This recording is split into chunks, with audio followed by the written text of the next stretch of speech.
गणतंत्र महापर्वर आज चतुर्थ व शेष पर्याय निर्वाचन पाग टिके भल थिबारु भोटर को भिड़ देखा मिली।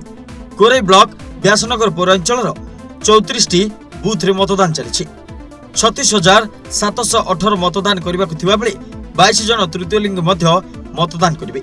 से 18,627 जन पुरुष 18,069 जन महिला भोटर मतदान करेंगे। से 11टी सखी बूथ कर जो 13,549 जन मतदान करेंगे। व्यासनगर पौरांचल स्थित 73 नंबर बूथ रे भोट देले कोरै बीजेपी विधायक प्रार्थी आकाश दास नायक बापा मां को सांगरे धरी धाड़ी रे आसी निजर मत साब्यस्त करछन्ती आकाश। व्यासनगर उर्मिला बलंक रिपोर्ट, जाजपुर न्यूज।